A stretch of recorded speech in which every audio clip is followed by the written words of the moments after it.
அஸ்ஸலாமு அலைக்கும் வரஹ்மத்துல்லாஹி வபரகாத்துஹு. அஊது பில்லாஹி மினஷ் ஷைத்தானிர் ரஜீம். பிஸ்மில்லாஹிர் ரஹ்மானிர் ரஹீம்.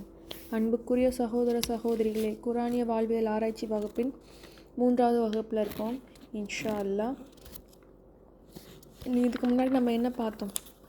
இந்த வகுப்புக்கான தெளிவான நோக்கம், நம்ம எந்த ஒரு செயலையும் செய்யணும், அதோட முழுமையான பலன் கிடைக்கணும், அதோட வெற்றி அடையணும், கடைசி வரைக்கும் நம்ம அதோட சுவையை அனுபவிக்கணும் அப்படின்னா நமக்கு முதல்ல தெளிவான நோக்கம் இருக்கணும். எதற்காக அப்படின்றதுக்கான தெளிவான நோக்கம் இருக்கணும். அதுக்கப்புறம் மாற்றத்திற்கான மனநிலை, எந்த மாதிரியான மாற்றம் இருக்க போகுது நமக்கு. நான் மாறணும், குரானிய மனிதனாக நான் மாறணும், என்னோடய வாழ்க்கை இருக்கணும், குரான் என்னை வழி நடத்தணும், குரானி ஒளி எனக்குள்ளே வரணும், என்னோடய பேச்சு செயல் சிந்தனை எல்லாமே மாறணும், அல்லாஹ் நேசிக்கக்கூடிய வகையில் என்னோடய வாழ்க்கை இருக்கணும் அப்படின்றது தான் இதுக்கு மேலே நம்ம பார்த்தோம். பயனற்ற கல்வி, நம்ம எந்த ஒரு கல்வியை கற்றாலும் அதுக்கு அதோட பயன் எப்படி இருக்கும், அதோட பயன் அப்படின்னா என்னது, அதை நம்ம வாழ்க்கையில் நடைமுறைப்படுத்தும் போது தான் எந்த ஒரு மாற்றமோ இல்லை அது நடைமுறையிலே இல்லை பயன்படுத்தாத ஒரு அறிவுக்கு என்ன அல்லாஹ் உதாரணமாக காட்டுறான். ஏடுகளை சுமக்கும் கழுதைகளை அல்லாஹ் உதாரணமாக காட்டுறான், கடுமையாக எச்சரிக்கிறான். அப்படிப்பட்ட உள்ளத்தை அல்லாஹ் முத்திரையிட்டு விட்டேன்னு சொல்கிறான். அப்படிப்பட்டவங்க என்னது, அல்லாஹுடைய வசனங்களை பொய்ப்படுத்தி விட்டாங்க அப்படின்ற மாதிரி தான் இருக்கும். இப்போ இன்ஷா அல்லாஹ் இந்த வகுப்பில் நம்ம என்ன பார்க்க போகிறோன்னா, நம்மளோட உள்ளம் எந்த ஒரு காரியத்தையும் செய்கிறதுக்கு முன்னாடி நம்மளோட உள்ளம் தயாராக இருக்கணும். இப்போ நம்மளோட உள்ளத்தோட நிலை என்ன, சுய பரிசோதனை, எப்படி அதை நம்ம சுய பரிசோதனை பண்ணி நம்ம கண்டுபிடிக்கிறது. இப்போது ஒரு ஃபீவரோ வந்தாக்கா நம்ம என்ன பண்ணுவோம், ஒரு தெர்மோமீட்டர் வச்சு செக் பண்ணி ஃபீவர் எவ்வளோ இருக்குன்னு பார்த்து நம்ம மாத்திரை சாப்பிடுவோம். அதுவே இன்னும் 2-3 நாள் எக்ஸ்ட்ராவாக ஃபீவர் இருந்துகிட்டே இருந்ததுன்னா ஒரு பிளட் டெஸ்ட் எடுத்து அது என்னது ஃபீவர், டெங்குவா, டைஃபாய்டா, மலேரியான்னு என்னென்னு கண்டுபிடிச்சா அதுக்கான மருந்து மாத்திரைகள் சாப்பிட்டு அதை சரி பண்ணுவோம். இப்போ நம்ம உள்ளத்தோட நிலை எப்படி இருக்குன்னு எப்படி நம்ம கண்டுபிடிக்கிறது, அதுக்கான அளவுகோல் என்ன, உள்ளம் திறந்திருக்கிறதா, உள்ளத்தோட நிலை என்ன, அது இறுக்கி போயிருக்கிறதா, எப்படி அதை நம்ம கண்டுபிடிக்கிறோம், அந்த உள்ளத்தில் இருக்க அச்சம் எப்படி இருக்குது, அதெல்லாம் எப்படி நம்ம கண்டுபிடிக்க போகிறோம். அதுக்கான என்ன அளவுகோல் எது, அதோட அளவுகோல் குரான் வசனம் தான். இந்த குரான் தான் எல்லாருமே, இந்த குரானுடைய வசனங்களை வைத்து தான் நம்ம உள்ளம் எப்படி இருக்குன்றதை நம்ம பார்க்க போகிறோம் இன்ஷா அல்லாஹ். உள்ளம் திறந்து இருக்குதா, உள்ளம் திறந்திருக்கிறதுக்கான புற அடையாளம் என்னவா இருக்கும்.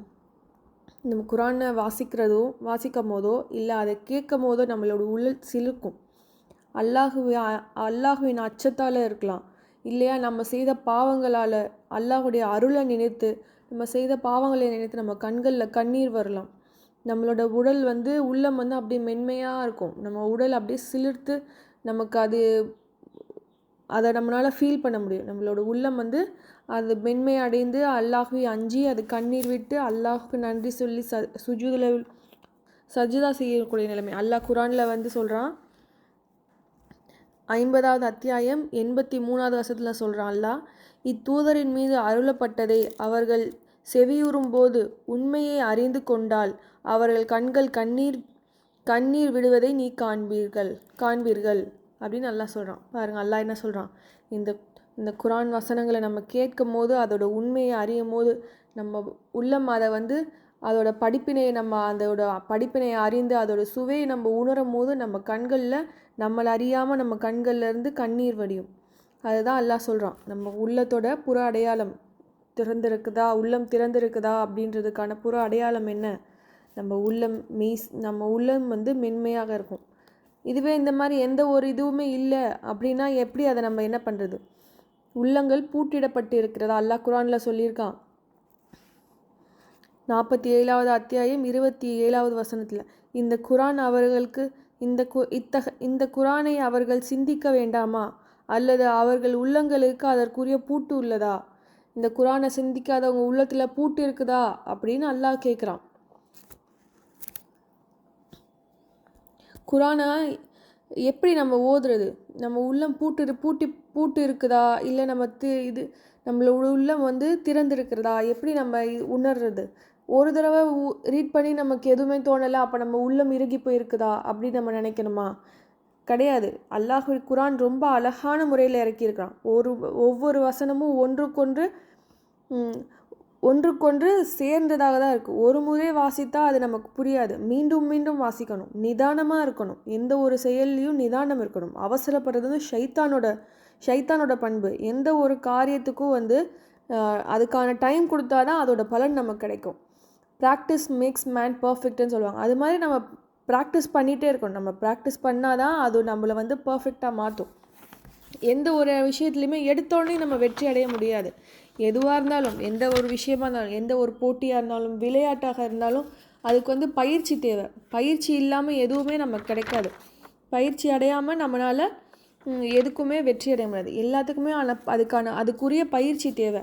அல்லாஹ் குரானில் சொல்கிறான், 39வது அத்தியாயம் 23வது வசனத்தில், அல்லாஹ் மிக அழகிய செய்தியை வேதமாக அருளியுள்ளான். அது ஒன்றுக்கொன்று ஒப்பானதாகும், திரும்ப திரும்ப திரும்ப திரும்ப கூறப்பட்டவையாகும், உள்ளம் திரும்ப திரும்ப கூறப்பட்டுள்ளது. அது இறைவனை அஞ்சுவோரின் தோள்கள் இதனால் மெய் சிலிர்ந்து விடுகிறது. அல்லாஹ் எப்படி சொல்கிறான் பாருங்க, ஒன்றுக்கொன்று ஒப்பானதாகும். இதை நம்ம திரும்ப திரும்ப வாசிக்கும் போது தான் அதோட சுவையை நம்மளால் அதை உணர்ந்து நம்மளோட உடல் மெய் சிலிர்க்கும். நம்ம உள்ள முதல் தடவை வாசிக்கும் போது அது அப்படி நம்மளுக்கு மெய் சிலிர்க்காமல் இருக்கலாம், நமக்கு அதற்கான இது இல்லாமல் இருக்கலாம். ஆனால் மீண்டும் மீண்டும் வாசிக்கும் போது அல்லாஹ் சுப்ஹானஹு தஆலா சொல்கிறான், பாறையை விட கடினமான உள்ளம் சில பாறைகள் கூட இருக்குது, அதை பிளந்து அதுலேருந்து நீரும் வரும் அல்லாஹ்வின் அச்சத்தால்.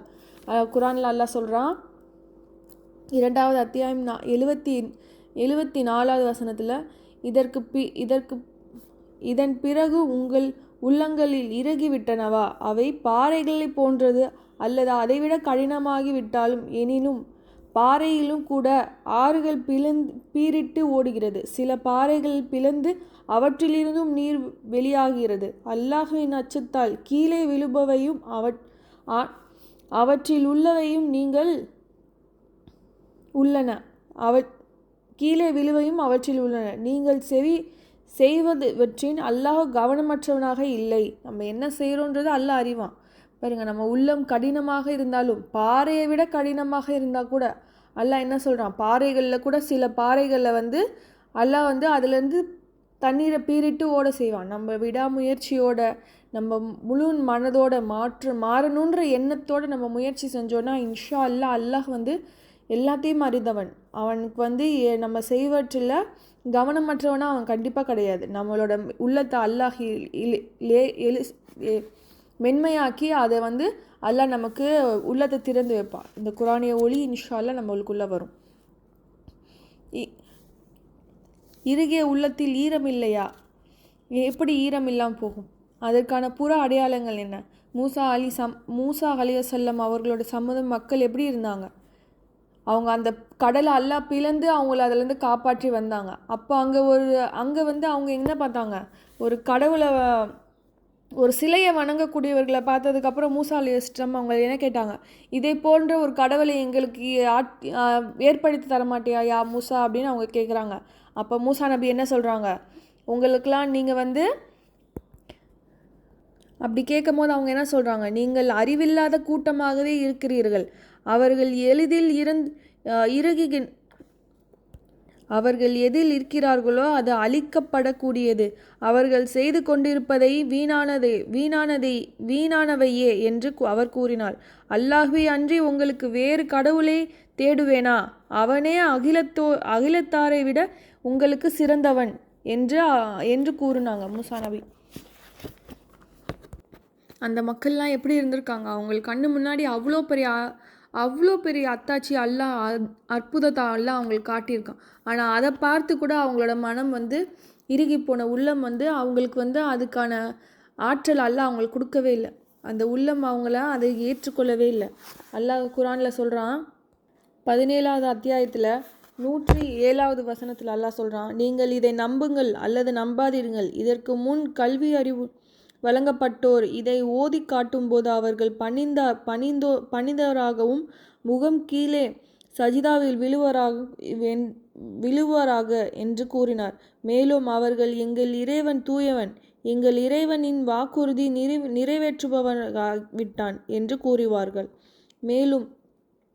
மேலும் அவர்கள்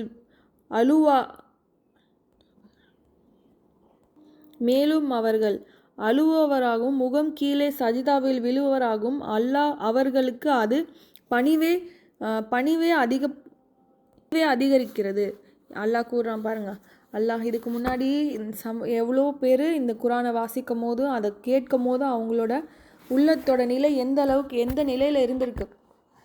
அவங்க அல்லாஹுவின் அச்சத்தால் அதை முழுமையாக அதை உணர்ந்து அல்லாஹுவுக்கு சஜிதா செஞ்சாங்க. அவங்களோட கண்கள்லேருந்து கண்ணீர் வந்தது. இதுதான் அல்லாஹ் குரானில் சொல்கிறான். குரானோட நேரடியாக என்ன பலன் நமக்கு கிடைக்கும்? குரான் ஓதும் போது நம்மளுக்கு மன வலிமை தரும், ஆறுதல் தரும். இது குரான் நமக்கு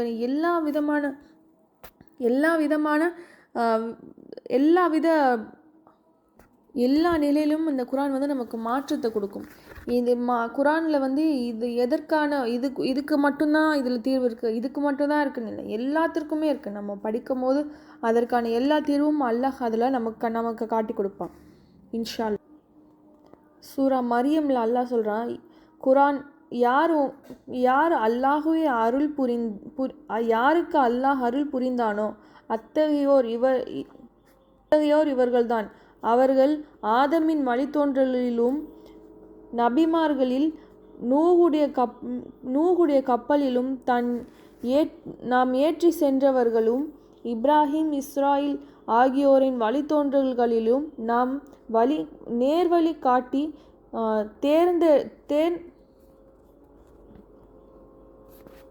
தேர்ந்தெடுத்தவர்களும் உள்ளனர். அவர்களிடம் அளவற்ற அருளின் வசனங்கள் எடுத்துரைக்கப்பட்டால் அழுதவர்களாக சஜிதாவில் விழுவார்கள். அல்லாஹ் என்ன சொல்கிறான்? இதை வாசிக்கும் போது அதோட சுவை நமக்கு அறியும் போது நம்ம அல்லாஹுக்கு சஜிதா செஞ்சு விழுவாங்க அப்படின்னு சொல்கிறான். அல்லாஹுடைய வசனத்தை அறிவுரையவருக்கு அதை படிப்பினை பிறக்கும்பொழுது அல்லாஹ்வுக்கு சஜ்தா செஞ்சு தனது இறைவனை புகழ்ந்து கொண்டு போற்றுவாங்க. அதை அவங்க அதனால அவங்க கர்வம் கொள்ள மாட்டார்கள். அல்லாஹ் குரானில் சொல்கிறான்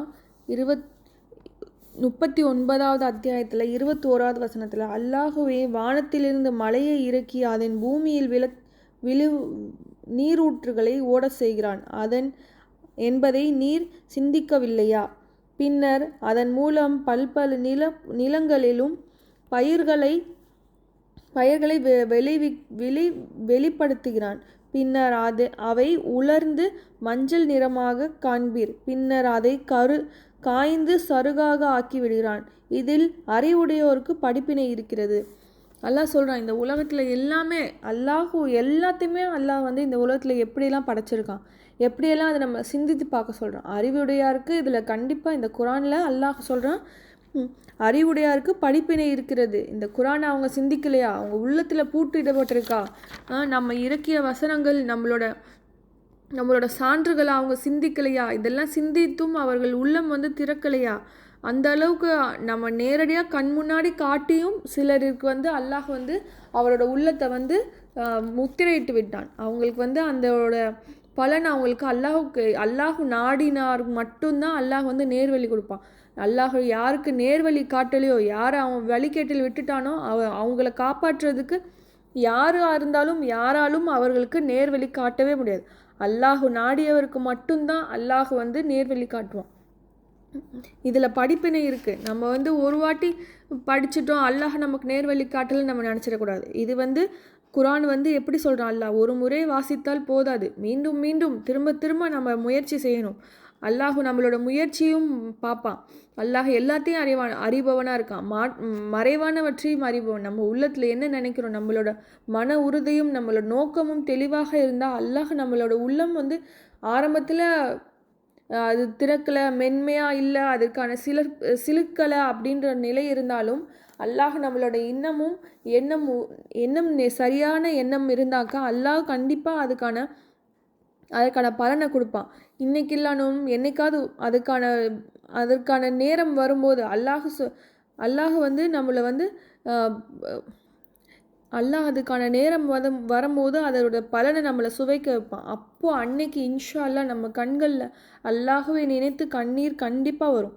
அல்லாஹ்வுடைய அச்சத்தால், அல்லாஹ்வுடைய அருள் நமக்கு, அல்லாஹ்வுடைய அருளை நம்ம புரிஞ்சு இந்த படிப்பினைகள்லாம் நம்மளோட ஏற்று நம்மளோட உள்ளம்லேருந்து அப்படியே ஒரு சிலிர்ப்போடு நம்மளுக்கு கண்ணீர் வரும்.